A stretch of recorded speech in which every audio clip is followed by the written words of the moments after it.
I caught my girlfriend kissing a Tesla guy at a bar. She acted like she didn't know me and called me a creep in front of everyone. So I flipped the script on the spot. Then she came for my Chevelle and regretted it. Sup, Reddit. So this went down about 8 months ago. The boys have been on my case to post this story somewhere because it's honestly wild AF. So here it goes. I, 27 male, was dating this chick Brooke, 25 female, for about a year. We both work at the same company, different departments though, so we weren't up in each other's business all day. She's a hot brunette, stunning blue eyes, and curves in all the right places. She also came from your typical suburban background. Simple family, normal upbringing and all. Me? I'm doing decent. I've got my own place without roommates and my bills are paid on time. The absolute pride of my existence is this classic '69 Chevy Chevelle I inherited from my uncle. Spent literal years restoring that beast. Midnight blue with white racing stripes, chrome rims, the whole nine. When I'm not working on the car, I'm usually gaming with my buddies Liam and Bobby. Got a setup that makes them seethe with jealousy. Custom-built PC, 3 monitors, RGB everything, and a gaming chair that basically hugs you like it's trying to propose. My weekend routine was pretty set. Saturday mornings at the garage swapping parts with other car guys, getting oil on my jeans, and arguing about carburetors versus fuel injection for hours. Sometimes we'd hit the back roads for a quick run, engines roaring just to feel alive. Sundays were sacred for gaming marathons. Liam would bring his extra controller, Bobby would show up with energy drinks and snacks, and we'd grind for hours. I got the Chevelle after my uncle passed away 5 years ago. The thing was a rusted-out mess sitting on blocks in his garage. Most people would have sold it for parts, but I saw potential. Spent every spare dollar and weekend bringing it back from the dead. Had to learn everything from YouTube tutorials and forums. First big win was when I got the engine to turn over after 6 months of work. Second was the first time I took it around the block. By the time I finished the paint job last year, I'd put more hours into that car than most people put into their college degrees. When I first brought Brooke to meet the guys, it seemed like she fit right in. She'd laugh at Bobby's dumb jokes, and actually seemed interested when Liam talked about his latest PC build. She'd even sit on the couch with us during game nights, scrolling through her phone, but occasionally looking up to cheer when one of us pulled off something impressive. Liam's always been my day one since high school. Dude works in IT and can fix anything with a circuit board.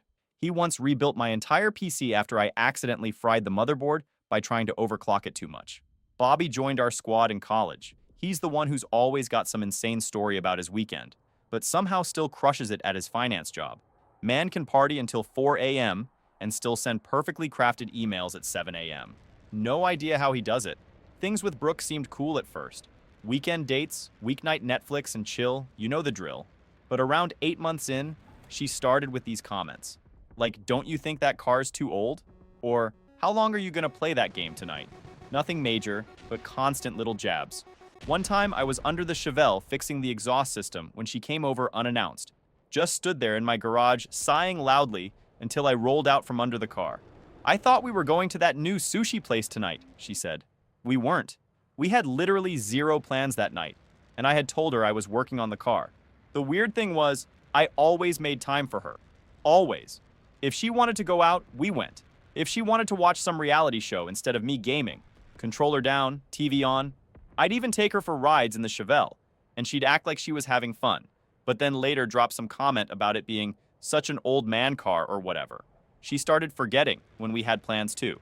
I'd show up at her apartment ready for our dinner reservation, and she'd be in sweats claiming she never heard me confirm.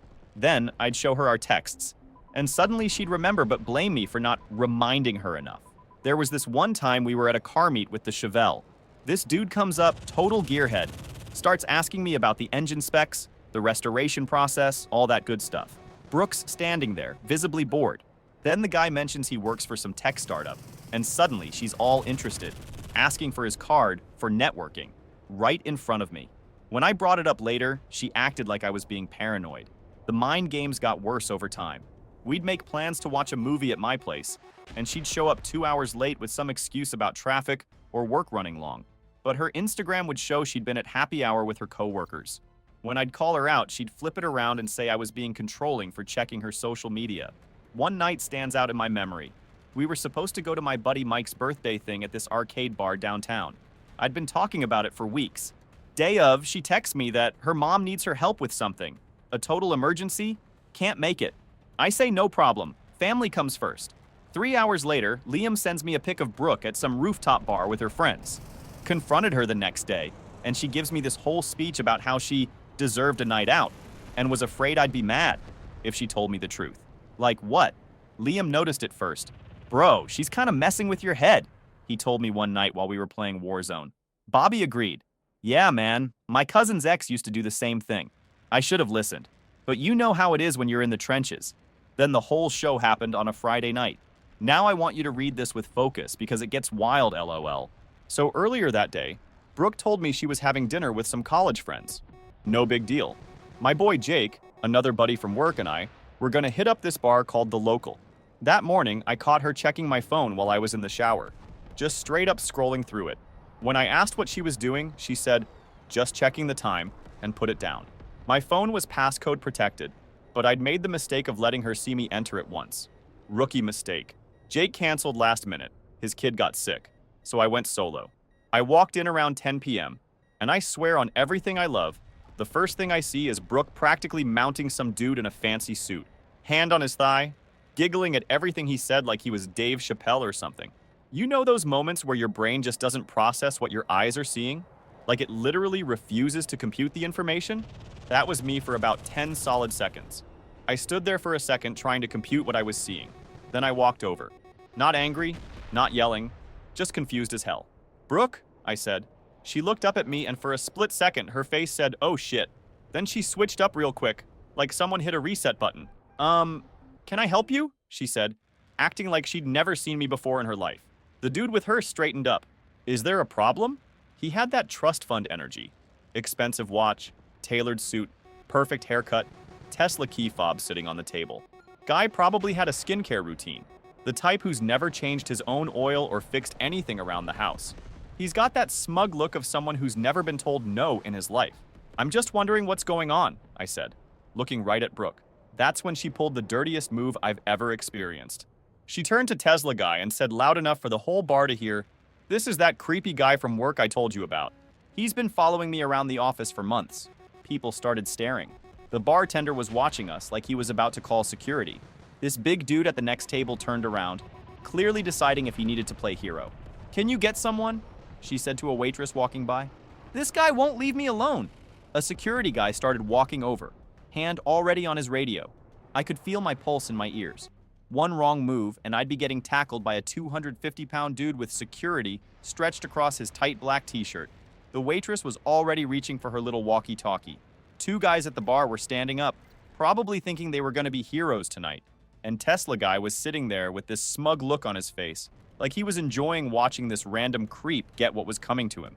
In that moment, something clicked in my brain. Instead of losing it or causing a scene, I felt weirdly calm, like everything slowed down and I could see the whole situation from above. So I decided to flip the script. Oh, I said, looking genuinely surprised.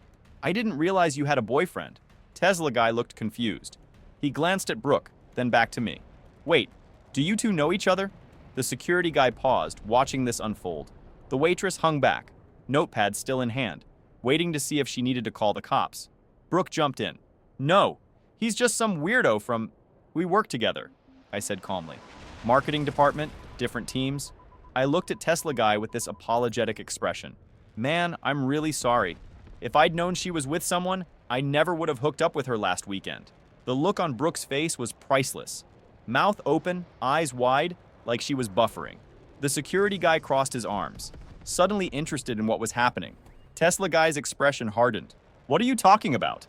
I pulled out my phone, opened up my gallery, and showed him a picture from the previous weekend. Brooke and me in bed, her head on my chest, both of us smiling. I'm kind of a neat freak with my photos. Bobby always roasts me for it, so it only took a few seconds to find. Last Saturday, I said. Again, really sorry, dude. I had no idea she was seeing someone. Tesla Guy looked at the picture, then at Brooke, whose face had gone white. He's lying, she stammered. That's an old photo. I turned the phone around to show them both. The date stamp was clearly visible in the corner. 6 days ago. The waitress didn't even try to hide that she was watching. She leaned in slightly to get a better look at the phone. The security guy actually seemed to enjoy the scene a bit too much. You told me you were at your sister's last weekend, Tesla Guy said to her. I can show you our texts from that night too if you want. I offered helpfully. Got the whole thread where she sent me her location pin at my place. I swiped to the text to show him. See? She even sent me that lingerie pic right before coming over. I didn't actually show the lingerie pic. I'm not that guy. But mentioning it was enough. The look on Tesla Guy's face changed from confusion to disgust in about half a second. Tesla Guy stood up. Don't bother. He dropped some cash on the table. We're done here. Wait, I can explain. Brooke started, but he was already walking out. I put my phone away and just stood there for a second. The people at nearby tables were staring. The waitress who Brooke had asked to get security was watching the whole thing. Enjoy your night, I said to Brooke, and walked out. The security guy actually gave me a nod as I passed. Nice move, bro, he whispered. As I headed for the door, I could hear Brooke starting to cry. Not quiet, dignified tears, full-on ugly sobbing. The kind that's meant to get attention and sympathy. I didn't look back. The second I got outside, I texted our group chat with Liam and Bobby. You won't believe what just happened. Then I drove straight to Liam's place where they were having a poker night. I blocked Brooke's number that night, deleted her from everything. I didn't care what spin she was going to try. She'd shown me enough. When I got to Liam's, Bobby was already 3 energy drinks deep and demanding details. I laid out the whole story while they just sat there, jaws on the floor. Bro, WTF. That's some cold-blooded chess move you pulled, Liam said, actually impressed. Most guys would have gone nuclear. Bobby couldn't stop laughing. The date stamp on the photo? That's like catching someone with the murder weapon still in their hand. We were in the middle of a poker hand when my phone started blowing up. Brooke called from different numbers, then started getting texts from her friends calling me every name in the book. Screenshots of her telling them I was obsessed with her. Complete opposite of reality. Liam grabbed my phone and read one message out loud in this high-pitched voice. You're gonna regret humiliating her like that. Bobby cracked up. Bro, the only thing you're gonna regret is not filming her face when you showed him that pic. The messages kept coming all night. Her roommate texted me saying I was emotionally abusive for exposing her like that. One of her guy friends, a dude I'd never even met, sent me some tough guy message about how I'd better watch my back. Liam and Bobby thought the whole thing was hilarious, reading each new message out loud in increasingly ridiculous voices. How much you want to bet she's telling everyone you two were on a break or some BS, Bobby said, tossing chips into the pot. Nah, Liam countered. She's gonna say he was just a friend and you overreacted. They were both wrong. The story she was spreading was that I'd been stalking her for months, that we'd never actually dated, and that I'd photoshopped those pictures of us together. Absolutely insane.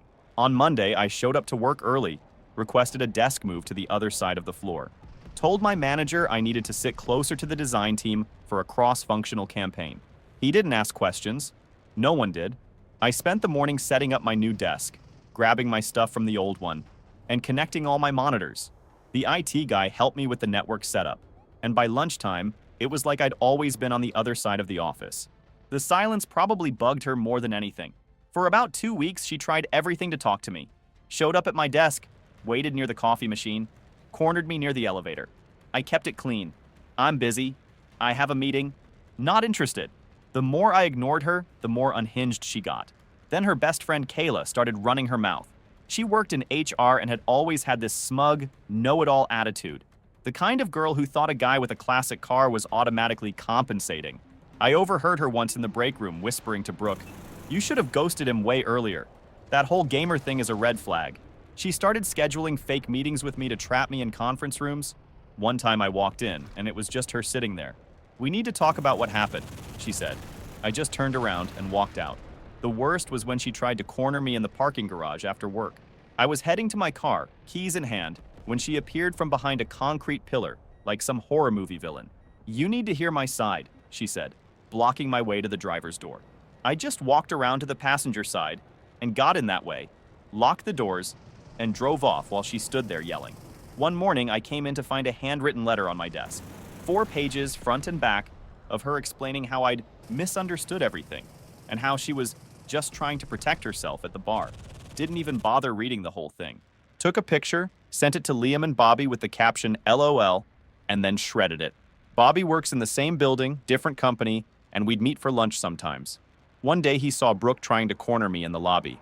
"Dude, she looks like she's about to go full Fatal Attraction on you," he said, after she finally left. "Want me to have my cousin Vinny pay her a visit?" He was joking, I think. Eventually, Brooke sent me a long email about how Brandon, aka Tesla Guy, wasn't serious, how what we had was real, and how she just got scared. I didn't respond. I saved it, then deleted it from my inbox. It wasn't an apology. It was a panic flare. Liam read it over energy drinks that weekend and just shook his head. Classic. She's not sorry she did it. She's sorry she got caught. The guys and I were grinding this new Battle Royale game when my phone lit up with a text from an unknown number. It was a picture of Brooke crying, mascara running down her face, with the caption, "Look what you did to me." Bobby grabbed my phone, typed, "New phone who dis?" and hit send before I could stop him. We laughed about it for days. I thought I was done with Brooke. I kept it professional at work. No drama, no gossip. She sent her half-assed apology email, and I ignored it. I figured that was the end of it. I was wrong. Friday night, I was in the garage. Had the Chevelle halfway up with the jack stands, prepping to install a new stereo setup and clean up some wiring. Garage lights on, playlist running, engine bay open. It was peaceful. The kind of quiet I worked years to build. Liam was supposed to come over with some parts, and Bobby said he might stop by with snacks. I was under the dash, trying to feed wires through this tiny hole, swearing under my breath because whoever built this car in '69 didn't plan for a guy to install a Bluetooth-compatible sound system 50 years later. After an hour of fighting with wires and connectors, I'd finally gotten the head unit mounted and was just starting to connect everything when my phone buzzed. Liam said he was running late, but had picked up the aux adapter I needed. Perfect timing.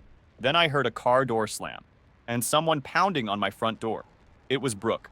She was outside screaming, calling me a coward, telling me I had no right to make her look like a whore, yelling loud enough that neighbors' lights started flipping on.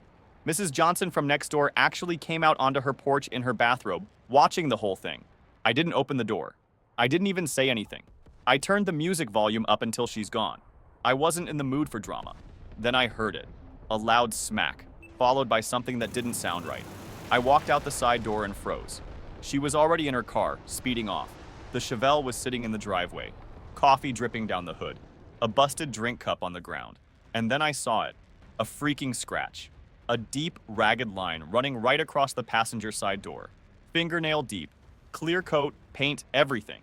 I walked up to it like I was trying not to believe what I was seeing. My freaking car. This bitch now crossed an uncrossable line. And she was hell wrong if she thought I'd let that slide. This wasn't just any scratch. This was deliberate, malicious destruction. A jagged, ugly line that went from the front fender all the way to the rear quarter panel. The kind of damage that makes car guys physically sick to their stomachs. I wasn't yelling. I wasn't even talking. I just stood there, fists balled up, staring at the side of my car. That car wasn't just a car. I built it. I fixed it. I earned it. And she came to my house and decided she had the right to damage it. Because her little rich guy fantasy blew up in her face. Right then, Liam and Bobby pulled up. They took one look at me, one look at the car, and knew something was seriously wrong. "What the hell happened?" Liam asked, examining the scratch like a doctor looking at a wound. "Freaking Brooke happened," was all I could say. Bobby just shook his head. "Bro, she's gone full psycho. This is restraining order territory now." "Look at this," I said, pointing to the scratch.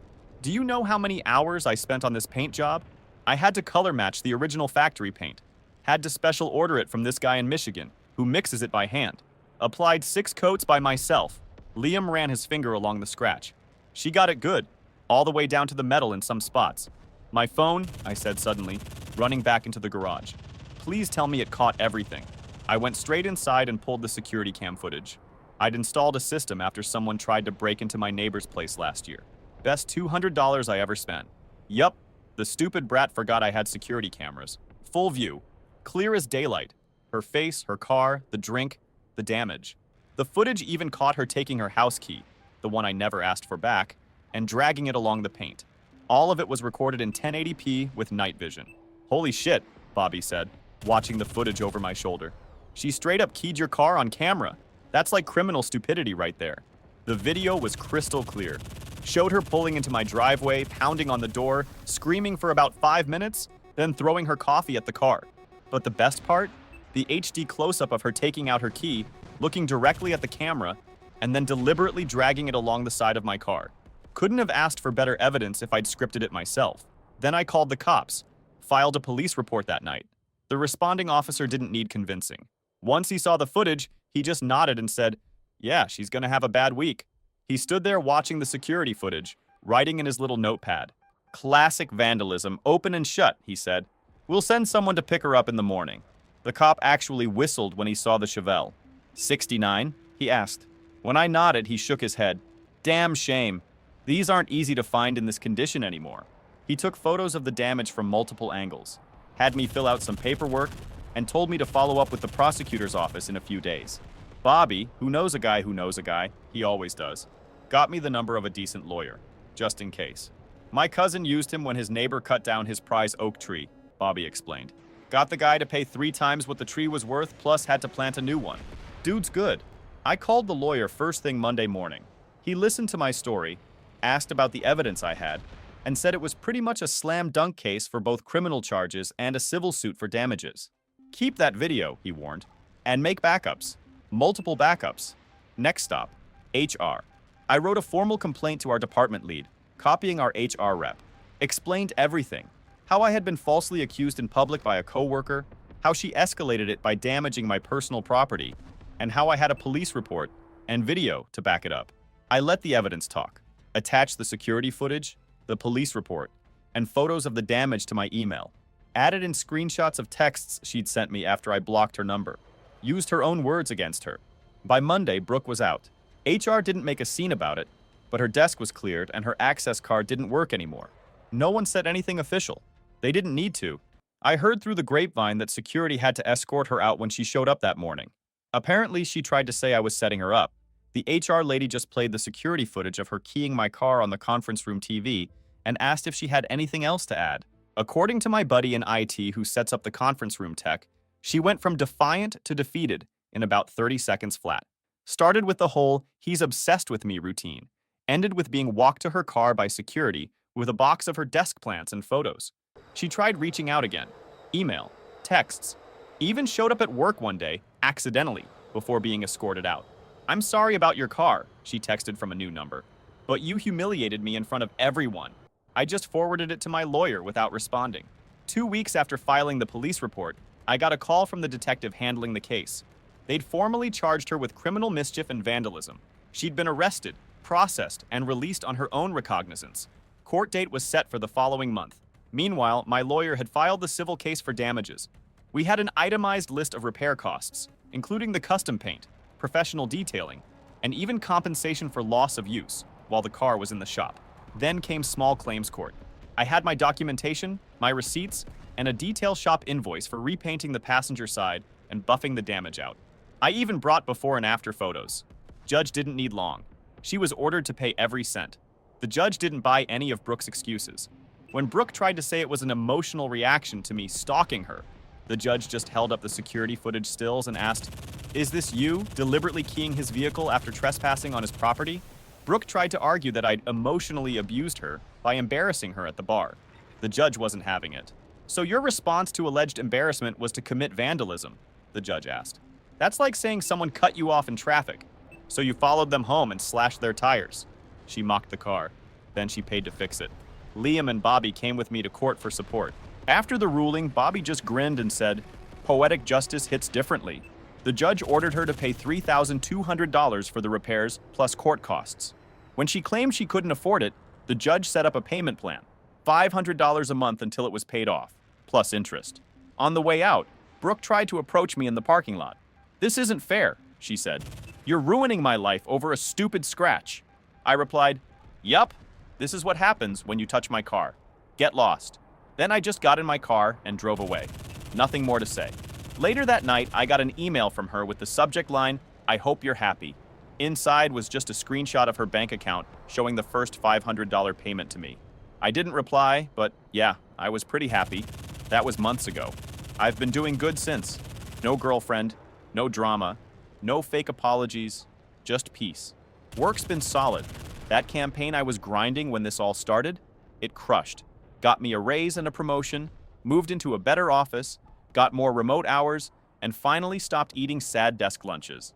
My new position came with a team to manage. 5 people reporting to me now. Got my own office with a door that closes. Actual privacy.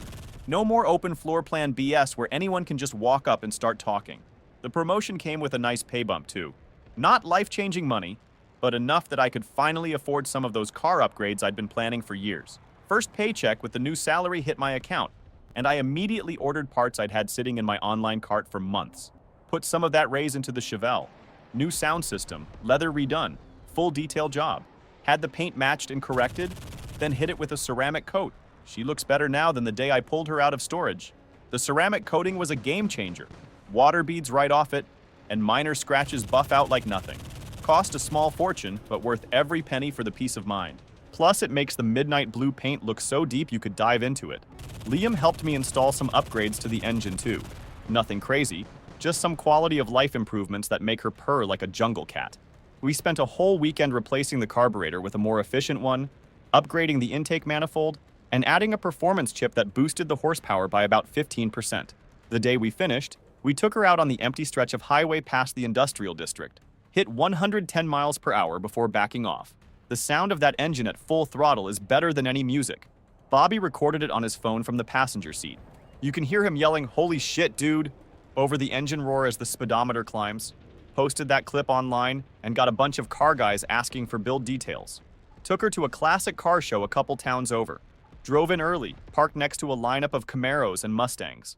By the end of the day, I walked away with a trophy. Best in class.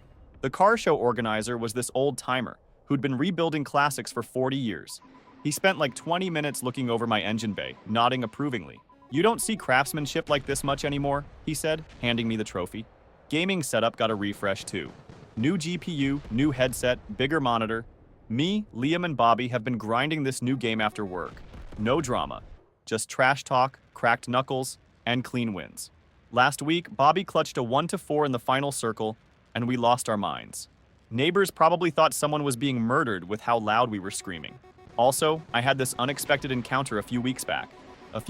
I ran into Brandon, the Tesla guy. Random coffee shop downtown. He recognized me, walked over, didn't even hesitate. "Hey man, just wanted to say thanks. You saved me a headache." We talked for a few minutes. Turns out she'd been seeing him for over a month before that night. Told him she was single. Played innocent. He dipped the second I showed that picture. Never looked back. "Dodged a bullet," he said. "Yeah," I nodded. "Me too. She had this whole other persona with me," he explained. Told me she was taking classes for an MBA. Said she didn't play games and wanted something serious. Complete 180 from how she actually was. We actually ended up exchanging numbers. Turns out he's big into classic cars too. His dad has a '67 Mustang they restored together. We're meeting up at a car show next month. Funny how things work out sometimes. Got a text from Brandon last weekend about a car meet happening at this industrial park outside of town. Bunch of exotic cars, some classics, the whole deal. Took the Chevelle out there, parked next to his buddy's Porsche. People kept coming over to check out my car, ignoring the $200,000 supercars nearby. That's the thing about classics. They've got soul that money can't buy. Started hanging out with some new people too. There's this car club that meets every other Saturday at a garage on the edge of town. Bunch of guys who actually work on their own vehicles, instead of just talking about them. First time I drove the Chevelle in there, they all gathered around like I'd brought in a supermodel.